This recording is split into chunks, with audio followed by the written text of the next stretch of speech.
aravuga ngo atumaho, naho Petero yibereye muri nibature, atuma ati mugenda munzanire ka kaginga nongere nkice nkuko nishe Kene nyinejo. Ayiwe basanga inzugi zikinze neza, abasirikari bari bamurinze barasinziriye, acira imbaraga zisinziriza abazimu n'abadayimoni.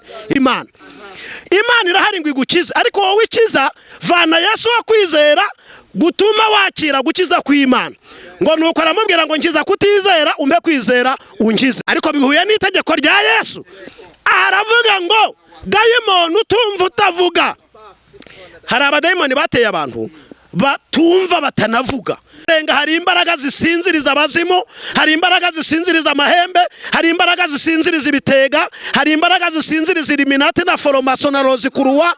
Mu masengesho kanseri zirasinzira, mu masengesho ibirema birahaguruka, impumyi zigahumuka. Umudayimoni ukamuhata yirindwi ntiyumve, yakumva ntavuge. Abadayimoni b'igisuzuguriro, abadayimoni b'amadeni, abadayimoni bo kudashaka, abadayimoni bo kugumirwa, abadayimoni bo gushaka ingo nyinshi, abadayimoni ba paralize, abadayimoni b'uburagi, abadayimoni b'umwijima b'inzozi zipfuye, abadayimoni bakakwigirizaho nkana ukajya urota uri muri Amerika ariko urarota uri guhinga. Abaruse bese n'abaremerewe muze mumusange arabarura, Yesu yatsindiye isoko yemwe ryo kuturengera. Yes, tubahaye ikaze mwe mwese mukurikiye Yesu niyo nzira TV. Amahoro y'Imana abane nawe aho uri hose, bari ku mpera z'isi zitandukanye. Imana ibahe umugisha cyangwa se ibahe imbaraga zayo. Hanyuma wowe dusanzwe dukurikirana kuri Yesu niyo nzira TV, twongeye kuguha ikaze. Ndavuze ngo niba ari mu gitondo ugire igitondo cyiza, ari ijoro ugire ijoro ryiza. Hanyuma twongeye kugirirwa umugisha wo kubona umupasitori cyangwa se pasitori dukunda cyane yaje kuri Yesu niyo nzira TV.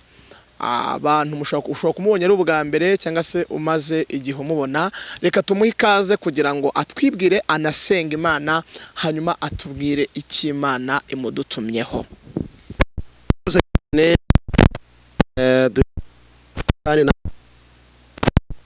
Niyo nzira TV, Yesu niyo nzira TV. Imana ibaho umugisha, Imana ishimwe cyane. Hanyuma reka dusome cyane twe dusanga mu butumwa bwiza bwa Yesu Kristo bwo muri Mariko gice cya 9 umurongo wa 23. Noneho tuganire. Yesu aramubwira ati uvuze ngo niba mbishobora, hari akabazo. Byose bishobokera uwizeye. 24. Uwo mwanya se uwo mwana avuga cyane ati ndizeye nkiza kutizera. Ndizeye ariko nkiza kutizera. Ngo murumva aragufite.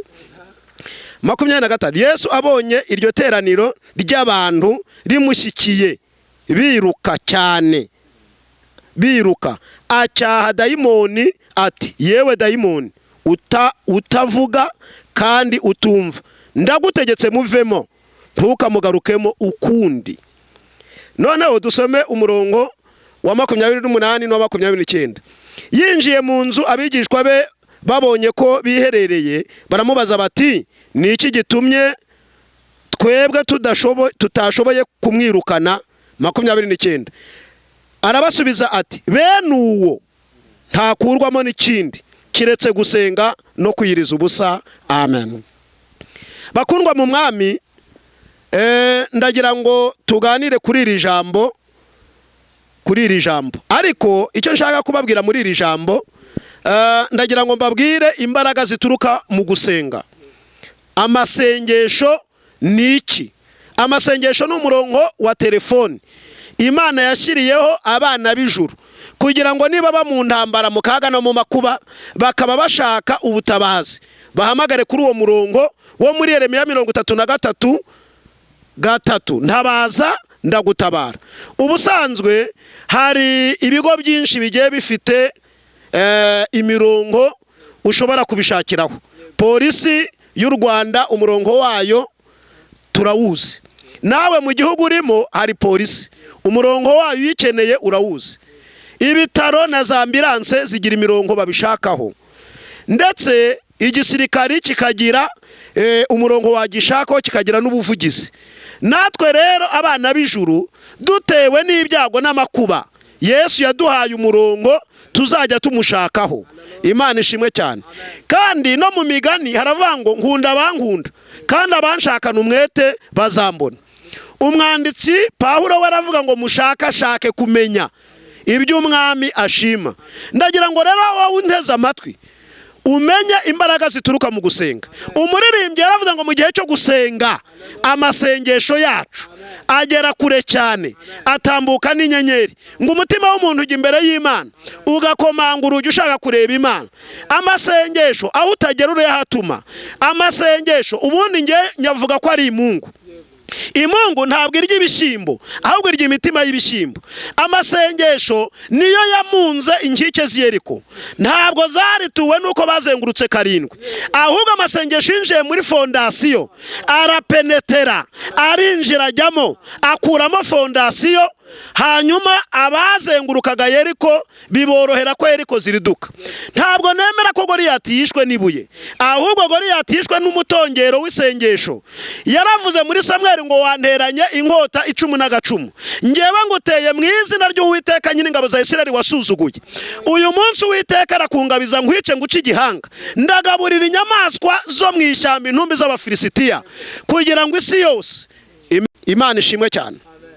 Bibiliya ivuga ngo iki? Ntabwo rero Goliyati yishwe n'ibuye, ahubwo yishwe n'umutongero w'isengesho. Isengesho ripenetera muri Goliyati imwe imbere, rirabanza rimenagura urwagasha, impindura, amara, umutima, ibihaha, none hasigara hagaze ariko ari igipampara. Rero isengesho mwene data unyumva rirazamuka. Waba uri mu rwobo rw'intare ugasenga isengesho rirumvikana, waba uri mu nzu y'imbohe isengesho rirakora.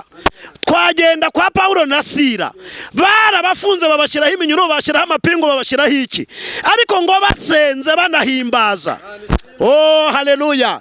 Isengesho rikingura inzu, barasohoka. Isengesho rigeze kwa Petero ubwo Herode yarafashe yafashe Yakobo amwicisha inkota, abantu baramushima ngo yiyongeza na Petero. Ariko yibagirwa ko Petero Imana hari ijambo yamuvuzeho muri Petero nako muri Matayo ibice 16 ku murongo wa 18 n'uwa 19. Yaramubwiye ngo ukimara kunyita ko ndi Kristo umwana w'Imana, ngwise Petero bisobanura urutare. Kuri urwo rutare niho nzubaka itorero ryanjye, amarembo y'ikuzimu ntabwo azarishobora. Nzaguha imfunguzo zo mu ijuru. Bwe baramufunze batazi ko afunga imfunguzo, Yesu yazimuhaye kera. Imana ishimwe cyane. Iramubwira ngo nzaguha imfunguzo z'ubwami bwo mu ijuru, icyo uzahambira mu isi no mu ijuru kizabagihambiriye. Ngo nuko rero aramufunga. Abasirikare 10 yusenga uhahamura isi, yusenga uhahamura abadayimoni, yusenga ya data we abantu baragutinya. Kuko haleluya ntabwo dusaba n'amasengesho, ahubwo iyo dusenga niyo dutabara. Iyo dusenga ntiri mu ijuru, ahubwo ijuru riba mu Mana, ahubwo ahiba ni mu mitima yacu. Yaravuze ngo nzagendera muri mwe, nkorere muri mwe, ngirize muri mwe, muzambera abahungu n'abakobwa, nanjye mbabera Imana. Ngo nuko baramufata bamushyiraho 16, aho bamushyize bamuzirikaho umusirikari iburyo n'ibumoso, ntibizera uwo mutekano, bamushyiraho amapingu ku maboko no ku maguru. Ngo ariko nijoro mu gicuku arasenga. Haleluya. Isengesho ryari ryageze mu ijuru, ngo Imana yohereza intervention rapide. Imana yohereza, Imana ishimwe, marayika ngo ahageze asanga Petero ikintu cya mbere yakoze kikose, yavanyemo inkweto. Kandi Abefeso baravuze ngo mukwete inkweto nk'ubutumwa bwiza bw'amahoro buteguza. Icyatumye ajya mu bwihebe nuko yari yakuyemo inkweto. Marayika aramubwira ngo banza usubizamo inkweto. Inkweto azisubizamo. Amaze gusubizamo inkweto aramubwira ngo kenyera. Ukenyeye gukira, ukenyeye ukuri, banza ukenyere. Akenyeye ukuri kuko yari yafunzwe n'umuntu azira ukuri. Arongera aragukenyera. Haleluya. Ambara gukiranuka arakwambara. Araje aramubwira ati twigendere tuve mu basevire, tuve mu mbesire. Nta mpamvu yo gufunganwa n'ibisambo n'amabandi n'ingegera n'abanywara umogi n'abasinzi. Wowe uri umukozi w'Imana, ijuru rikundumyeho, wakomanze, wasenze, ijuru ryohereza intervention rapide. None niyinzanye are ngo marayika itatangaza umucyo ugeze mu nzu y'imbohe, inzugi zose zirikingura bidasabye urufunguzo. Ngo Petero asohoka mu nzu y'imbohe. Amaze gusohoka mu nzu y'imbohe, nimuvuge ngo amen. Herode ngo atumaho naho Petero yibereye muri nibaturi atuma ati mugenda munzanire ka kaginga nongere nkice nkuko nishekeye nyinejo. Ayiwe basanga inzugi zikinze neza, abasirikari bari bamurinze barasinziriye, akira imbaraga zisinziriza abazimu n'abadayimoni. Imana ishimwe cyane. Mu gusenga hari imbaraga zisinziriza abazimu, hari imbaraga zisinziriza amahembe, hari imbaraga zisinziriza ibitega, hari imbaraga zisinziriza Illuminati na Foromaso na Rozikuruwa. Mu masengesho kanseri zirasinzira, mu masengesho ibirema birahaguruka, impumyi zigahumuka. Bibiliya iravuga ngo nuko Petero arindirwa mu nzu y'imbohe, ngo ariko abitorero ngo bagira umwete wo kumusengera. Marayika araza rero akora operasiyo, Herode atumaho mu nzu y'imbohe, barakingura basanga umuntu yagiye kera. Uko niko nguhanuriye, ibyari bigutegereje aho ufungiraniye birasanga wagiye kubw'imbaraga z'isengesho. Umuririmbyi yavuze ngo amasengesho yacu agera kure cyane, ngo aragenda akarenga iki kirere. Amasengesho akagera mu kirere kirimo inyenyeri, ukwezi n'izuba. Amasengesho akabwira izuba n'inyenyeri ngo muri umuriro nkabundi mundekure arantumye. Vuga ngo amen. Amasengesho agakomeza akazamuka. Noneho amasengesho akagera ku gipangu cy'inzu y'Imana. Amasengesho yahageze nimuvuge ngo amena. Iyo yahageze akomanga ku gipangu. Amasengesho amaze gukomanga ku gipangu, abagaride koro b'Imana bagakingura. Iyo bamaze gukingura, amasengesho bayaha ikaze muri saro. Iyo muri saro bayahaye ikaze, amasengesho atasanga Imana mu cyumba.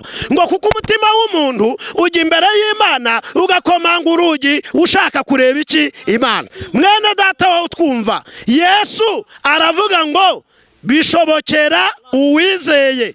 Ngo nuko uwo muntu aravuga kwizera kwe kurasona ko ari ntako. Aravuga ngo ndizeye ngiza kutizera. Ariko uriya mugabo yari mu bibadi ngo ndizeye ngiza kuti none se aramukiza iki kindi. Hoya kwizera ntako yari afite, kandi Imana ntishobora gukora ikosa ryo gukiza umuntu udafite kwizera kumuhesha kwakira gukiza kw'Imana. Imana irahari ngo igukize, ariko wowe ikiza vana Yesu wa kwizera gutuma wakira gukiza kw'Imana.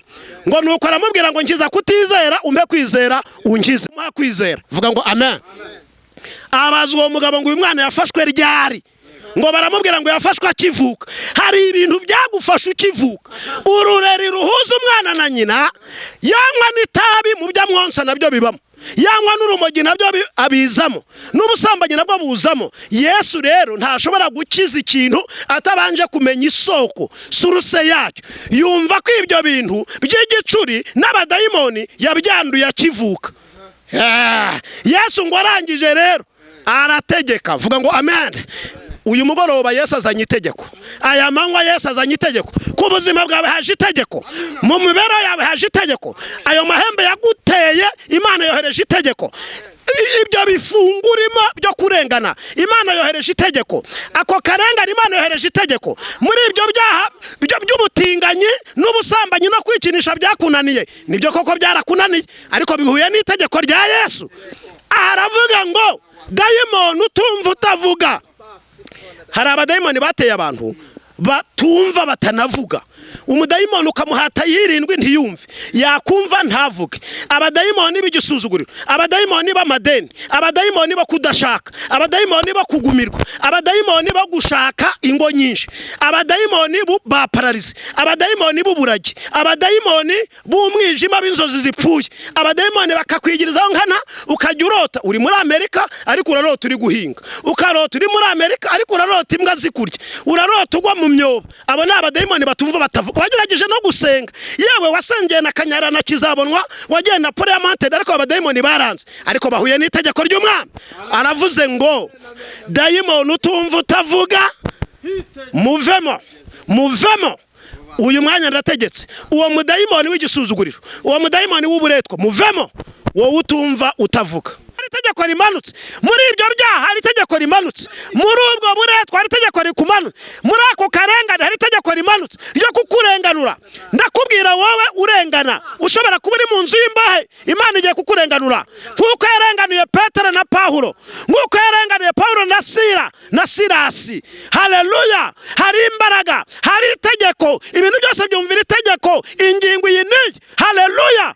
Imana ishimwe cyane. Hari itegeko mwene data, aho uherereye muri icyo gihugu, aho uherereye kuri uwo mugabane, hari ibintu byagufasheho ingwate, hari ibintu byakufashe biragugambira, bifata umugisha wawe, bifata agakiza kawe, bifata iterambere ryawe. Abo ni abadayimoni batumva batavuga. Abo barahari mu rugo rwawe, barahari. Impamvu ushaka ugasenya ni uwo mudayimoni utumva utavuga. Impamvu ushaka abagabo benshi uva mu rugo rumwe rukunanira ujya mu rundi ni umudayimoni utumva utavuga. Wikomeza kumujyana no mu rundi narwo ruzanga. Banzuze ukorerwa deliverance, banzuze usengerwe, banzuze dukatagura iyo migozi yose, kuko Yesaya 31 haraba ngo yantumye no kuvura imvura zo mu mutima, yantumye kubwira imbaga zibohoza, yantumye no gusiga amavuta mu cyimba cy'ubwirabure n'umwambaro w'ibyishimo mu cyimba cy'umutima wihebye n'ikamba mu cyimbo cy'ivu. Reka habeho shanjoma. Abo badayimoni batumva batavuga bananiye abantu, nawe barakunanira, bananira abapfumu kandi babahagarariye. Bazane hano kwa Yesu, bazane hano kwa Yesu. Kandi Yesu ntabwo uzamubona physically, azatura muri twe, agendera muri twe. Haleluya. Imana ishimwe cyane, kuko Imana ntabwo yabonetse, nitwe yatumye. Imana ishimwe, Imana ishirwe hejuru. Haleluya. Imana ishimwe cyane. Ngo Yesu aramucyaha, aramutegeka ati uhereye none muvemo kandi iteka ryose ntuzongere kugaruka. Uyu munsi icyo kintu ndashaka kukirukana ubutazagaruka. Ubwo bushomeri ndashaka kubwirukana ubutazagaruka. Icyo cyaha ndashaka kukirukana ubutazagaruka. Ubwo butinganyi bwagufashe bwakugize koronike, buzane kwa Yesu tubwirukane ubutazagaruka. Izo nzozi z'abadayimoni kuzirukana ubutazagaruka. Abo badayimoni bakuraza mu marimbi, bakuraza baguhingisha, barara bakurotesha inzoka ugwa mu nzovu, bazanire Yesu abirukane ubutazagaruka. Ndagira ngo ngere ku musozo. Ngo nuko aramucyaha, dayimoni amuvamo, yaramutigishije ahita asohoka. Ngo bigishwa begera Yesu baramubaza ngo ko twakoresheje imbaraga zose twirukana uriya mudayimoni akaturyana umujunjamo, ni irihe banga? Yesu aramabwira ngo bene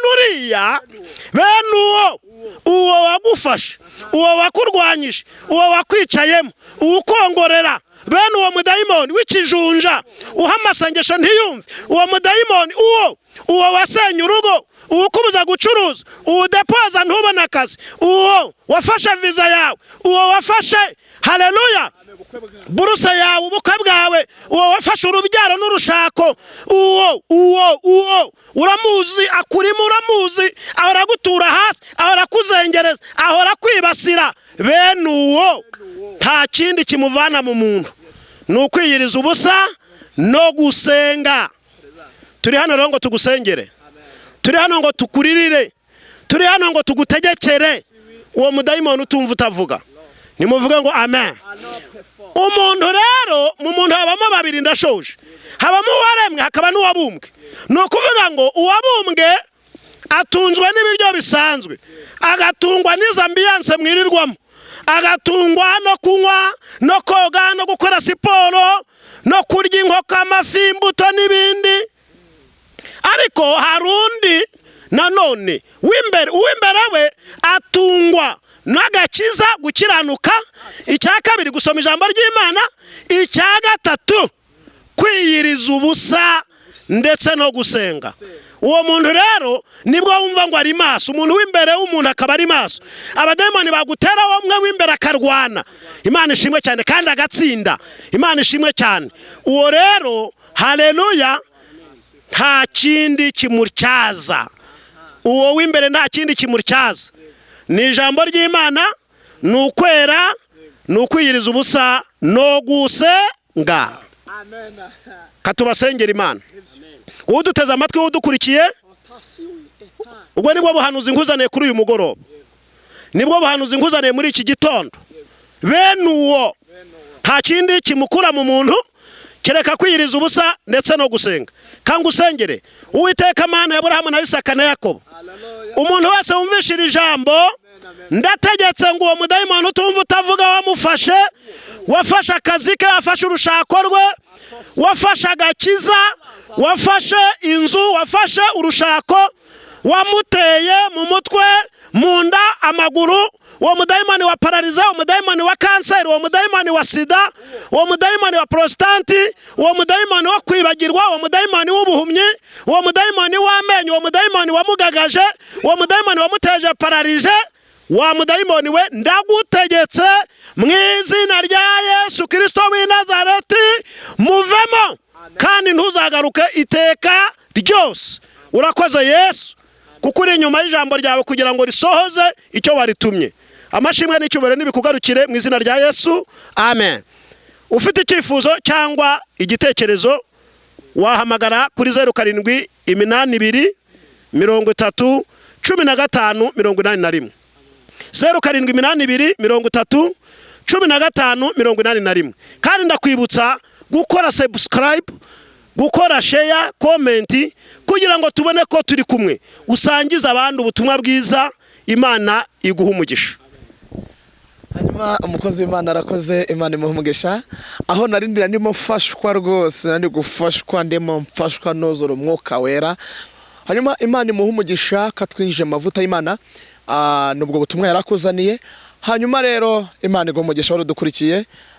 Nakagaruka. Shalom, shalom.